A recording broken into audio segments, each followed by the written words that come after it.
And at that bond hearing, it said that you had presented 2 affidavits to the Justice Court. Right, yeah, I signed it. Yeah, I signed it. That's right, right. Okay, so you remember that? Correct. Okay.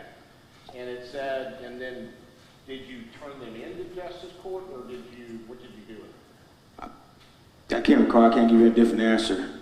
Okay. And I know you said you did 2 of them, okay, and that you were going to do 2 more. Is that correct? I didn't say I was going to do 2 more. I'm sorry? I didn't say I was going to do 2 more. 2 more additional charges that it was going to be filled out. Okay. At this prior time that you testified before, do you remember testifying that you had filed 2 affidavits? Correct. And you were going to file 2 additional affidavits because there were 4 passengers in the vehicle. 2 of them had deceased and 2 of them were injured. Correct. So does that remind you? Yes. Okay. Did you ever file those other 2 affidavits? I don't recall. Okay.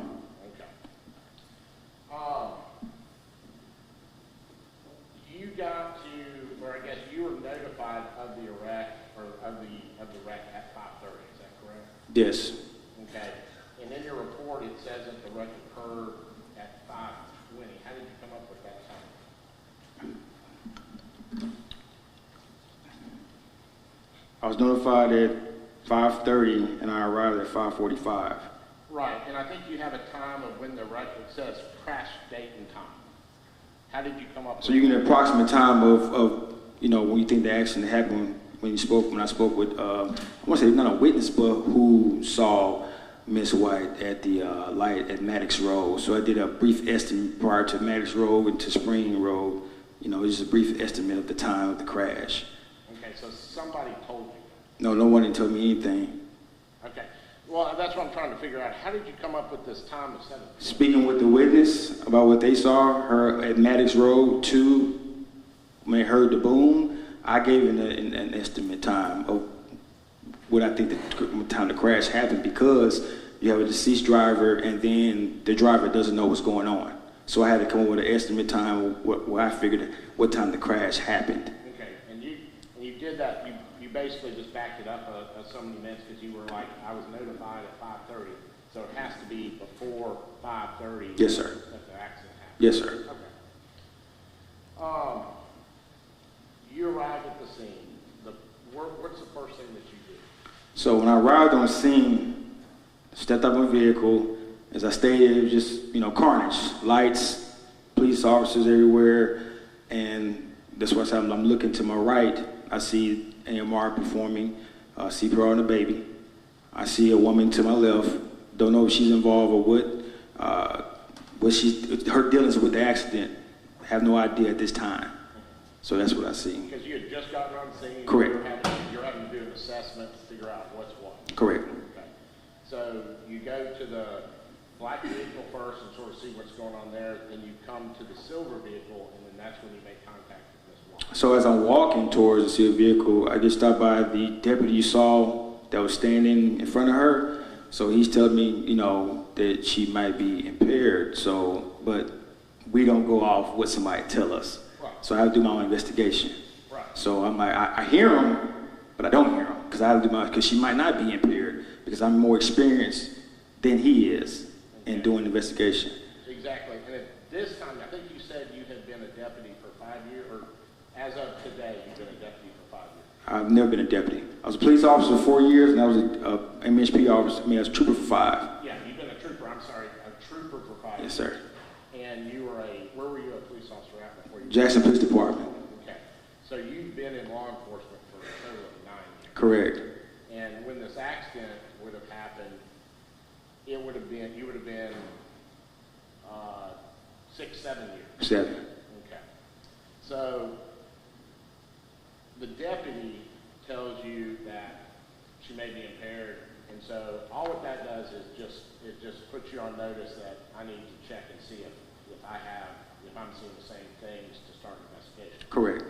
Okay. And so you walk over and start talking to her. Right. Okay. And you said at that point, do you smell, I guess, something coming from her? Not initially. Okay. So at first, you don't even smell it. Correct. Okay. And then she's sitting down, is that correct? Okay, and she has her hands behind her back. Not at that time. Okay. Not at that time, so she had not, because you were talking about the difference between being arrested and being Detained, right. So she was not even detained. She could still be detained with hand restraints on her. The picture you saw with her sitting on that fog line, that's when she was detained with handcuffs, because that's when I identified that she was impaired. So that's when we placed the handcuffs on her to detain her. Okay, so she, at that time, she would have been arrested, okay, because you had said you believe that she was impaired, and you'd already done. She had to show clues of being impaired for me to arrest her. Okay. But she wasn't free to leave, correct? No. Okay. And so, you talk to her, you don't initially smell anything, but at some point you do. Yes, sir. Okay. And you would agree that you can't make a determination of what somebody had to drink by the smell, how much they've had to drink by the smell. Is that correct? Correct. You don't know when they stopped drinking, when they stopped drinking, anything like that, correct? Not initially, no. Right. And all it is the smell gives you an idea that they consumed something. Is that Yes, correct? sir. Okay. And then you said you started talking to her about where she was coming from, what she had been doing, things of that nature. And she said that she had been to her daughter's house? Yes, this has been her daughter's house in Pearl. She was coming from Pearl. Well, she was in Pearl. And then when she left there, she went to a bar. Okay. And then when she said that, then when I went to more questioning, or more so filling the blanks of the questions I'm asking. Because again, like I said, I don't know. Right. And she told you what bar that she had gone to? I can't recall what name the bar she said she went to. If I told you, in your previous testimony, you had said it's a place called the Crossroads, would that jog your memory? Yes. Okay. And the Crossroads is very close to the intersection of where this accident happened, correct? I don't know. I don't go to bars, so I'm not privy to what bars are located. Okay. Would it surprise you that the Crossroads is on Spring Ridge Road? Would it surprise me? No, it wouldn't surprise me what bar is located. Okay. Now, I think you were asked questions at this prior hearing if you had gone to see if she had actually been to this place. Do you remember being asked that? No, I don't remember being asked that. Okay.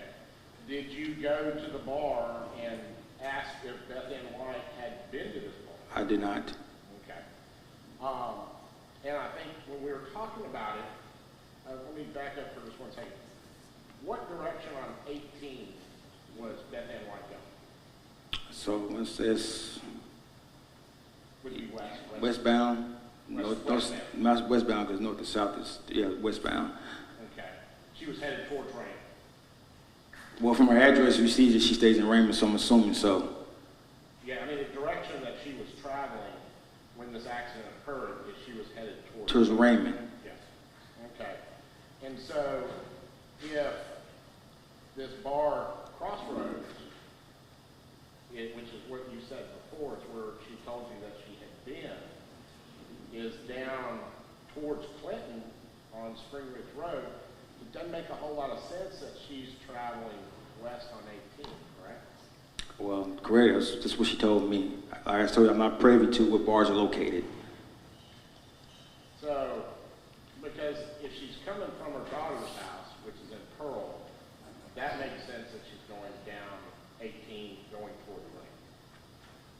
But if the Crossroads, if she's not made it to Spring Ridge Road yet, and the Crossroads is down towards Clinton on Spring Ridge Road, then it doesn't make any sense why she would be traveling on 18. Your Honor, I would object. He's already testified that he doesn't know where Crossroads is. He doesn't know only that she was coming from a bar. Let's sustain. Go to your next question. Now, you said at some point you start to smell, I guess, something emanating from her breath. Is that correct?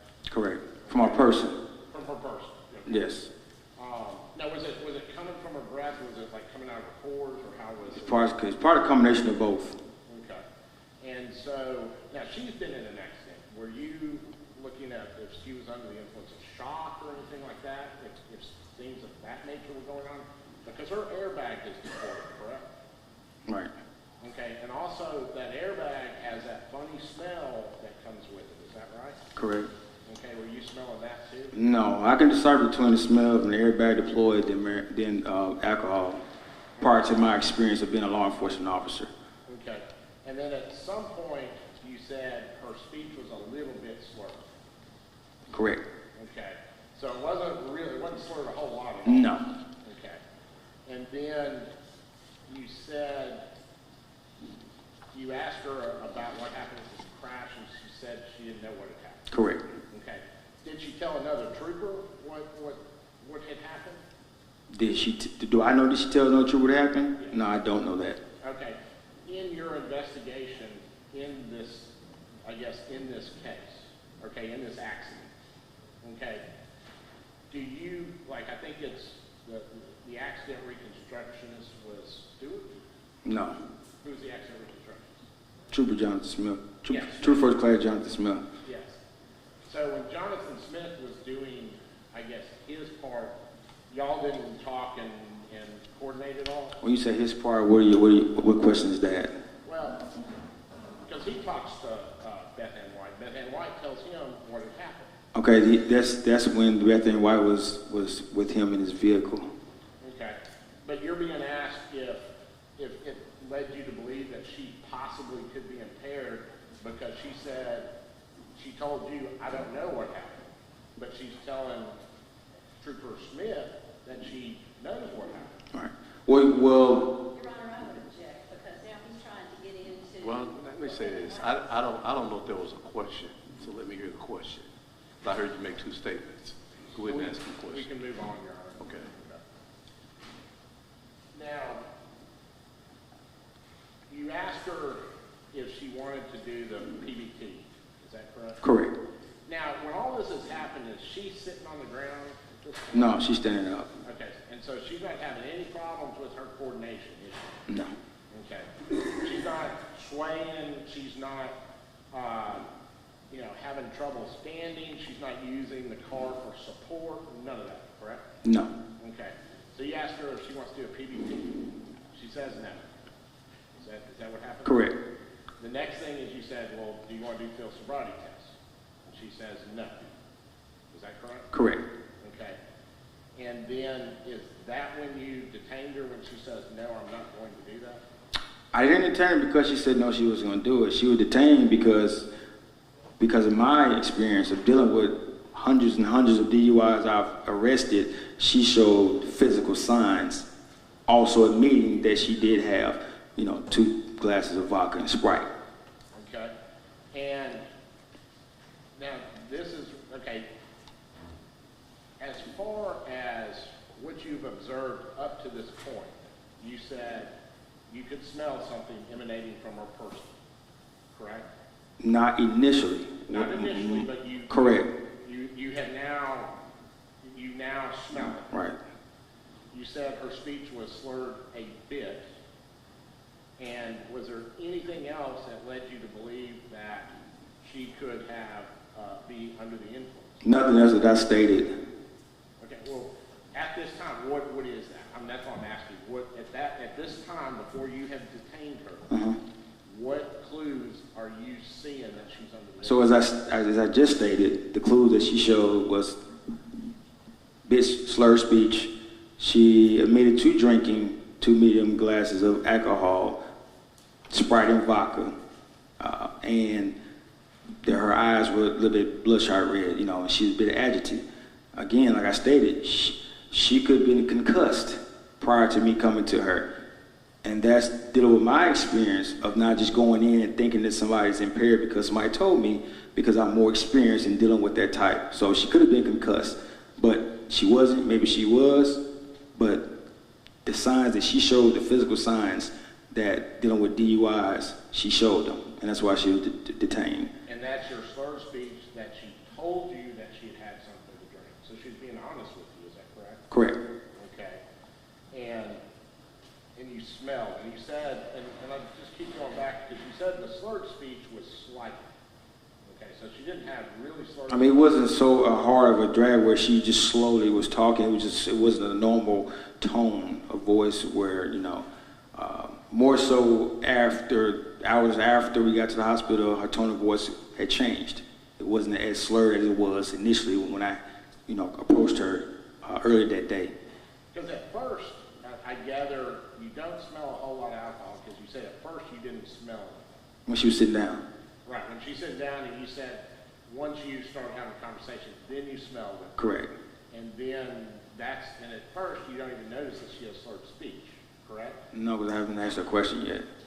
Okay, so did you notice the slurred speech immediately, or was it something that as you're doing your investigation, you're like, okay, maybe she's slurring her speech? Yeah, as I'm asking questions, the more she talks.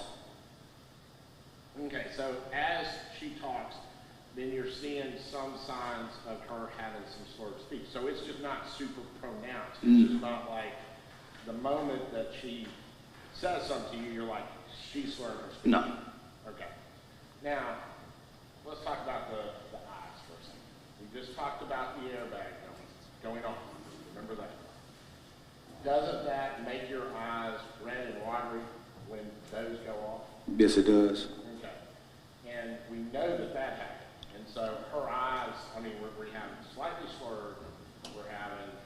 You don't notice the odor immediately. And the third factor is that the red eyes, and we have an airbag situation. Okay, is that where we're at so far? Correct. Okay. The biggest thing that as a trooper that does hundreds of DUIs, what's the most pronounced clue that you would be observing if a person is intoxicated? There's no pronounced clue. There's several clues that would indicate that she's a person that will be impaired. Isn't having problems with your balance the biggest indicator that somebody's under the influence? No. Okay. But she wasn't having any problems with her balance. Is that correct? Correct. Correct. Okay. So once you detained her, or once you've done your investigation up to this point, okay, you decide to detain her to do further testing, is what I'm assuming. Is that what's going to happen, or is that what's happening? No, now we have to do the blood draw. When she refused, now it's time to do the blood draw, and then that's when she was detained. Okay. And so that's where you're going to do, that's where we say further testing. You're going to go have... There was no further testing. After she refused the PBT and the field sobriety, then we go into getting the judge to sign a blood warrant. Well, the blood warrant is the testing. You're going to test the blood. No, I don't do that. I know the trooper, you're not the person who does that. Okay. But you're calling the judge are you the one who... Correct. The warrant?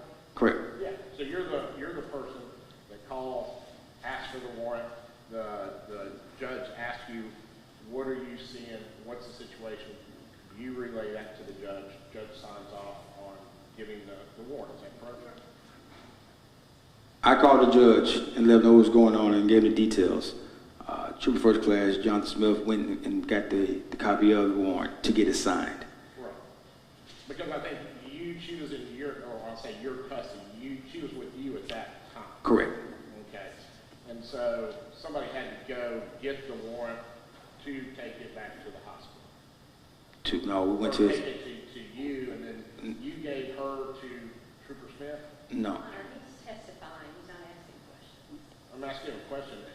Okay, go ahead and repeat your question. Okay. Trooper Smith goes and gets the warrant. Correct. Where are you at? I'm still with Miss Beth Ann White. Right. And he has to bring the warrant where? We have to get the warrant signed by the judge. Okay, he gets the warrant signed by the judge. Correct. What does he do with the warrant? Then we go to the hospital. Okay, so you meet Trooper Smith at the hospital? I didn't meet him, I followed him. Okay, so you follow him to the hospital. Correct. And what happens? Then they do a blood draw. Okay, and then what happens after that? Then she was in his place with him for the rest of the night. Then I left. Okay, so at some point you turned over Beth Ann White to his custody. I didn't turn her over. I was given orders by chain of command to turn her over because we dealing with a situation like that, possible, homicide. The action recons takes over that latter part of the investigation. So it was out of my hands after that. And Right, that- I mean, you've done, and so Smith is still at the hospital? Correct. And then you leave. Yes, Was that before or after the blood draw was done? after. Okay. And now, were you given the blood and then you turned the blood into the crime lab? No, Okay, what happened to the blood? I don't know what happened to the blood. Like I stated to you, said to the first class, Jonathan Smith was there with her. Okay, So I left. So I'm not, I can't answer that question. Okay.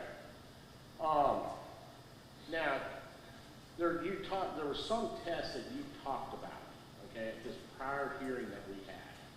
Okay, do you remember that? No, Okay. Now, you did this report, and you had to put a value in for the blood alcohol level. Is that correct? Because that was, you said you had to put that in on the back end, because when you did the report, you didn't have that. Is that correct? correct. Okay. When did you do this report? When? When? What you mean when? Is there a date that tells you when you? I can't remember when. I had to go back in to enhance it and add more things to the accident report. Okay. Because I thought you had testified earlier. I'm just clarifying.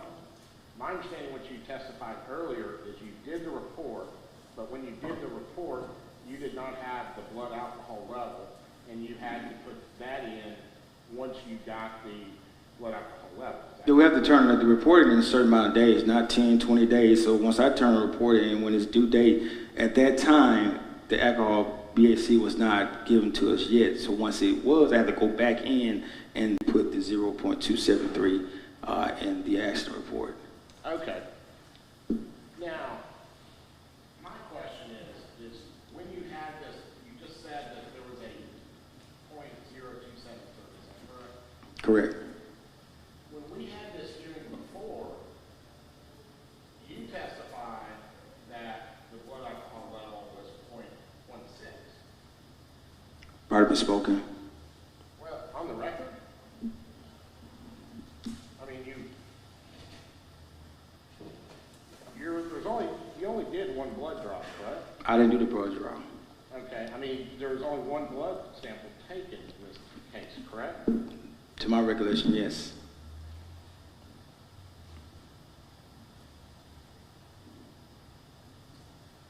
Okay, so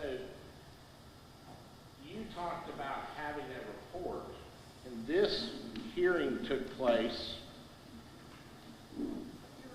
back in, Yeah, you can.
I guess we would like to have a copy, make reference to me speaking to, because that's why I really know the copy. not a problem if we can take a few minutes, we can get a copy printed for you. Your Honor, we're objecting because there's been provided a copy. Did you provide a copy to the state? Your Honor, it's a testimony of the officer at the lower court, which they were present. All right. Well, similar to your request earlier, if documents are going to be used with witnesses, let's have a copy for the other side. Yes, On Your both sides, because you made that request earlier, correct? Correct. So obviously, we would do the same for the state. So Yeah, let's we'll have give a copy copies. right now, Your Honor. Okay, well then let's proceed. You gave them a copy? I thought. We're having to make the copy. So you don't have another copy? I only have the one copy. All right, I understand. That's why I made the remarks, have another copy for the other side, and that goes for the state as well. Make sure the other side has a copy. So, Mr. Kemp, let's move on to another area, and then you can come back once we get the copy. Yes, Your Honor. All right.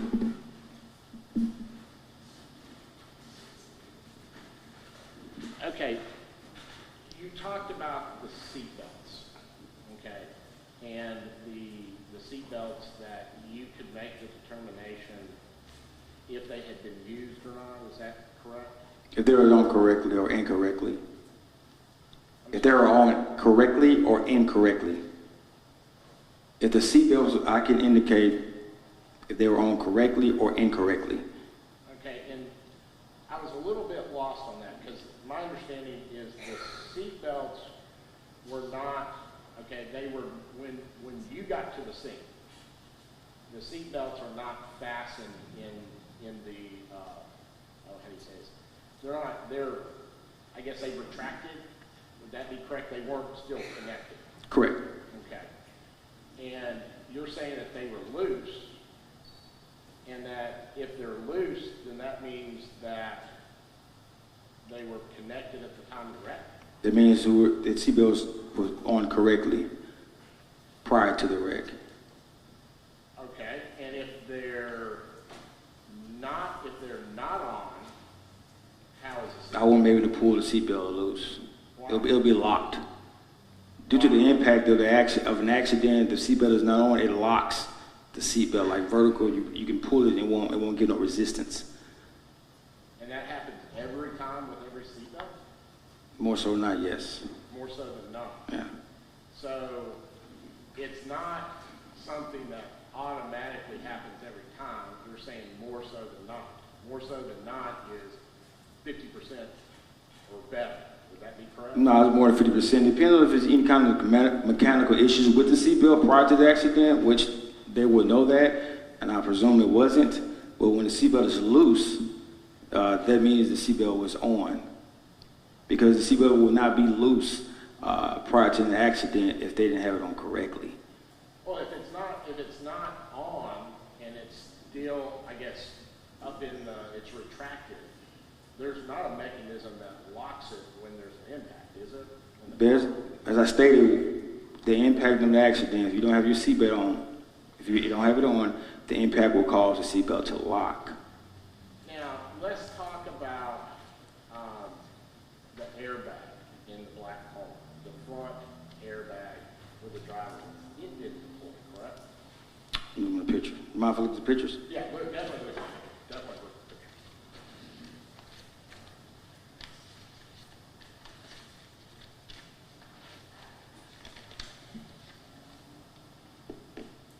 No, I did not. Okay, so the front airbag didn't deploy. And in that type of crash, that airbag should have deployed, shouldn't it? It should. Okay, but it didn't, which sort of goes with your seatbelts. If it's working correctly or everything's done, it locks. I still don't understand that, but you're saying it locks.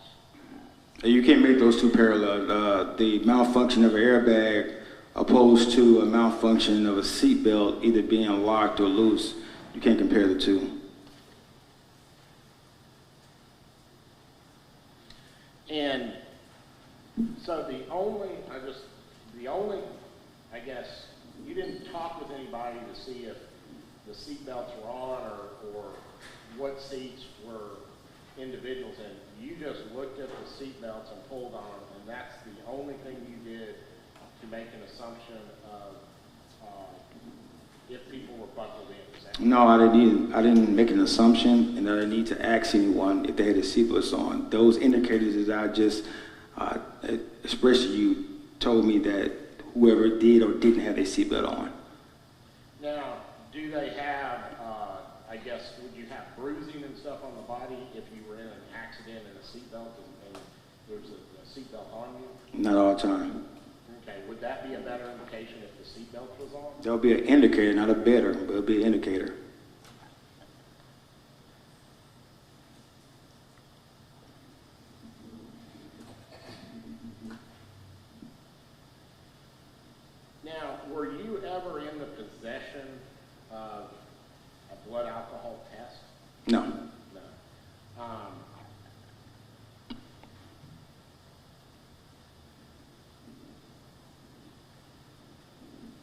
May I beg the court's indulgence for a moment? All right.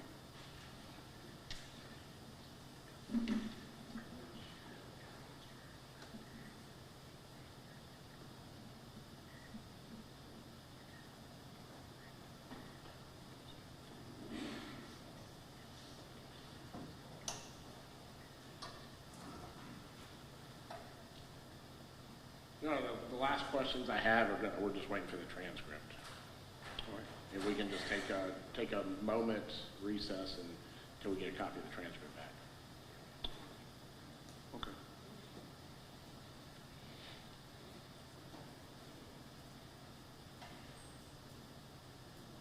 Ms. Perry, is he on the way back with the copies? I'm sure he is.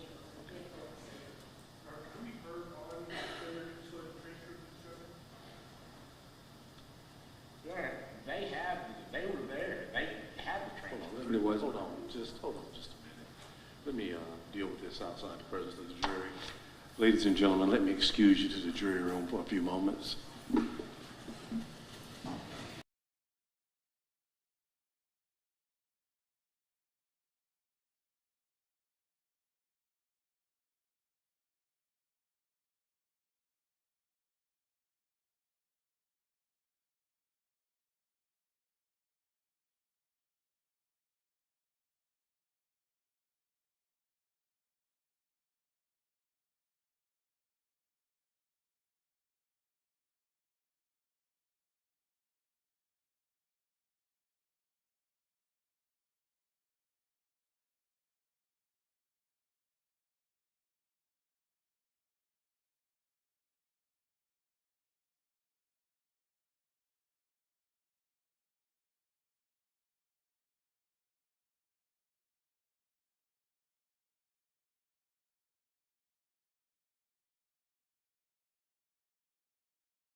Cap, you have any further questions of the witness? No further questions, Your Honor. All right, any from the state? All right. Trooper Higgs, based on the report that you completed in this matter, what did you document in your report was the blood alcohol level for Ben and White? Was documented in this report Yes. was 0.273. Thank you. No more questions. All right, you can step down, you'll be excused. All right.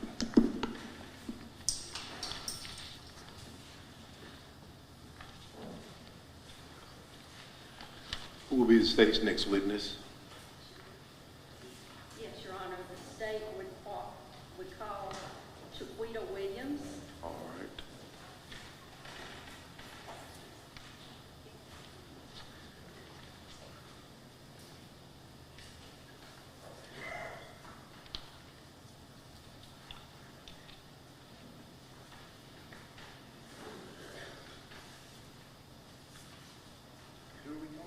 Chiquita Williams.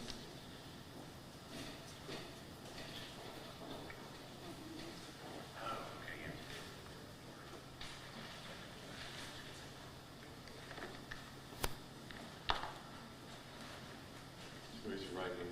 Do you solemnly swear or affirm the testimony you're about to give the truth, whole truth, and nothing but the truth?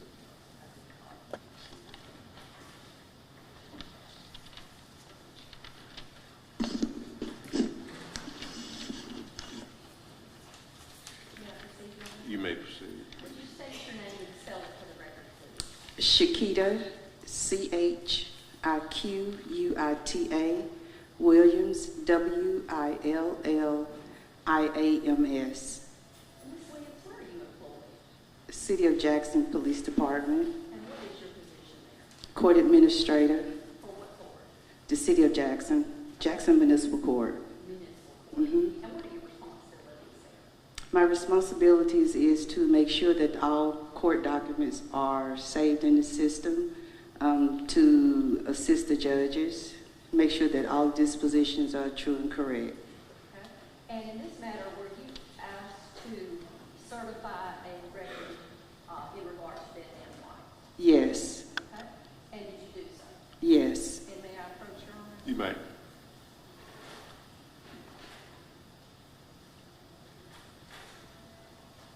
Ms. Williams, do you recognize this document? Yes. And what is it, a document? This is called an abstract. Okay, and what is an abstract? An abstract is going to show the conviction date, the charge, the date of the arrest, and also what she was sentenced for. Okay. And who is this document referred to? Beth A. White. And did you certify this document as being accurate? Yes. Okay. Your Honor, we would ask that it be admitted as an exhibit to Ms. Williams' testimony. Any objection? No objection, Your Honor. It can be admitted.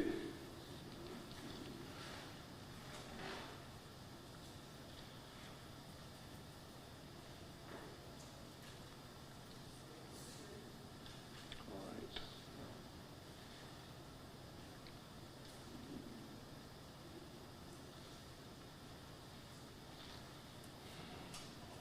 Ms. Williams, I'm going to hand you this document back. Could you tell us the date of this, it's a conviction, is that correct? Yes, the conviction date is October 25th, 2004. And the charge? The charge is DUI. And the outcome of the sentence? She was on, can I read? Okay, on May 27th of 2003, the defendant appeared in open court and pled not guilty. After hearing the evidence on October 25th, 2004, it is the judgment of the court that the defendant is guilty, and she was fined $600 plus court costs. And she had 48 hours.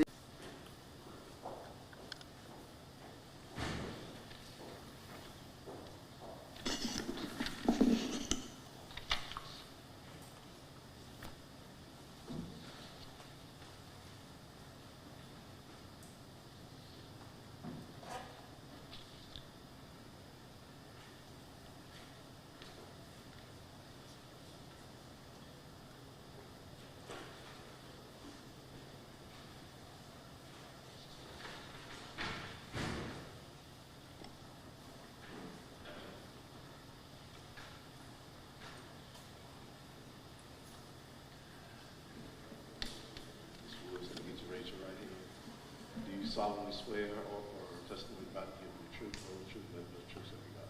I do. All right, you can see it.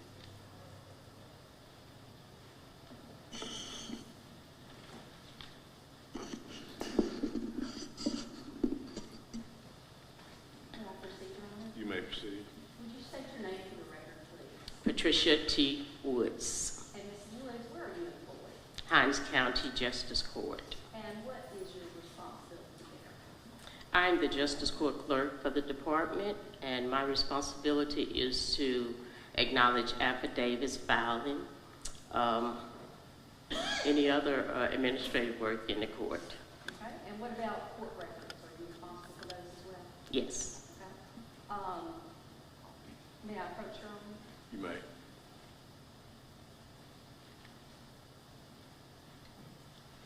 I'm handing you a document. Can you tell me if that is familiar to you? Yes, this is an abstract of court records for Hinds County.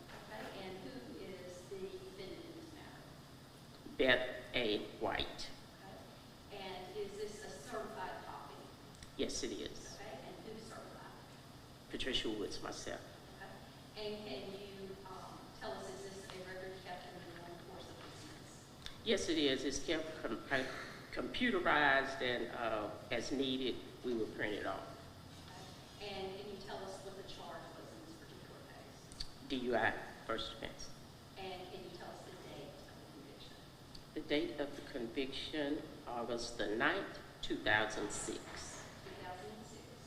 Okay, and can you tell us what the sentence was? Yes, she was sentenced to 48 hours jail time, which was suspended. She was ordered to attend victim impact, MASEP, and she was fined $750 plus costs with 500 suspended. Your Honor, we would ask that this document be entered as an exhibit to this witness testimony. Any objection? No objection, Your Honor. It can be admitted as the next exhibit.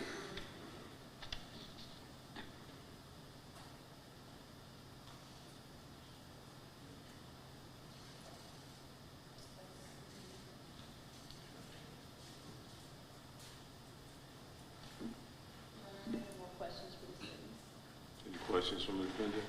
Yes, Your Honor. Patricia, do you remember, I guess a couple weeks ago, we asked if there were some affidavits that had been filed with the justice court for this case? Were you, I think you were the one that did it for it. I do not. Did you talk to me? I think we had commented, and you said that there weren't any affidavits, and so that's why I was just wanting to make sure there was no affidavits for Beth and White filed in this case in your court. But you I do don't- not recall that conversation. No further questions. Nothing further. All right, Ms. Woods, you can step down and you'll be excused.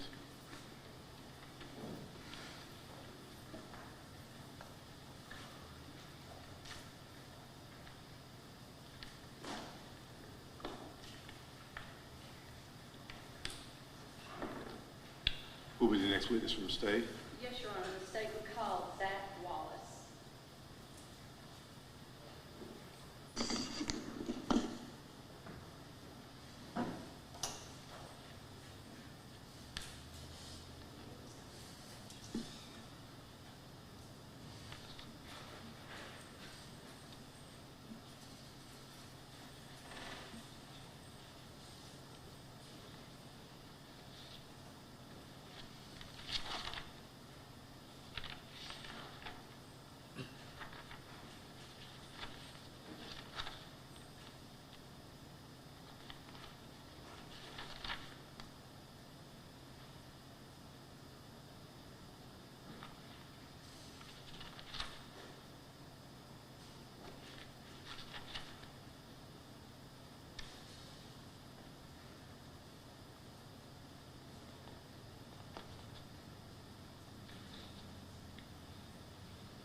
stipulating to it, you're stipulating to the admissibility of the document, Mr. Camp? Yes, sir.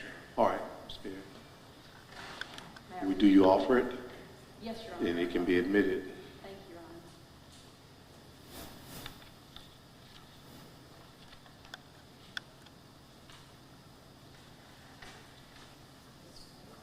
Honor. All right, it's 4, you said? All right.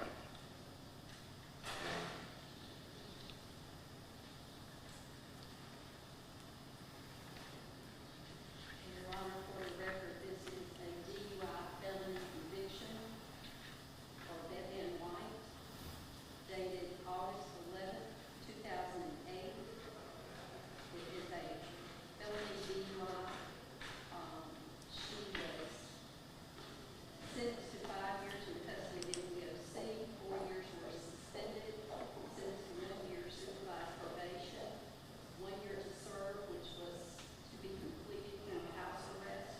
She's also required to pay a $1,000 fine over the probationary period and attend mandatory alcohol drug club classes over the probation period. All right.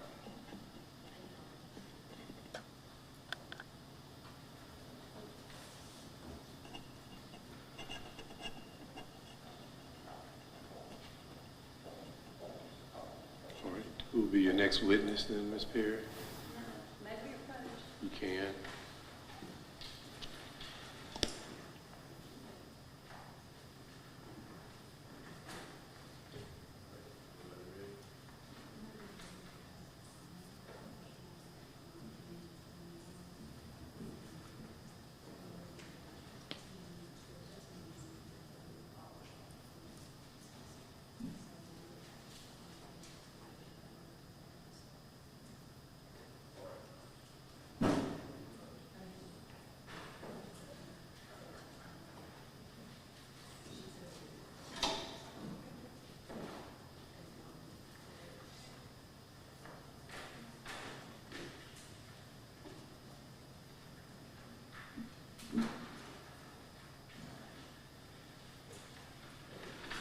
Ladies and gentlemen, normally we would go to 5 p.m., but due to scheduling purposes today, I'm going to excuse you earlier for the remainder of the day.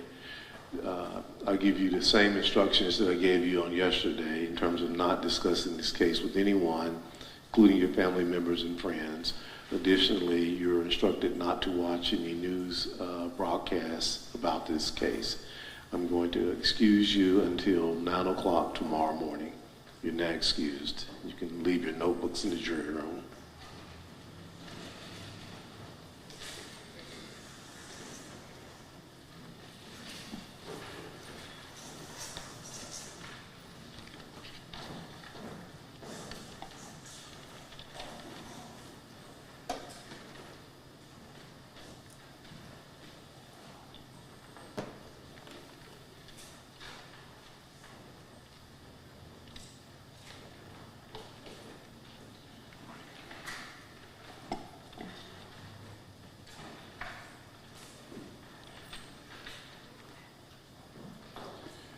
So does the state plan to call all of the remaining witnesses tomorrow? Yes, Your Honor. All right. And Mr. Camp, do you have your witness ready for tomorrow evening as well? Yes, Your Honor. Okay. All right, then. Well, we will be in recess until 9 o'clock tomorrow morning. All right.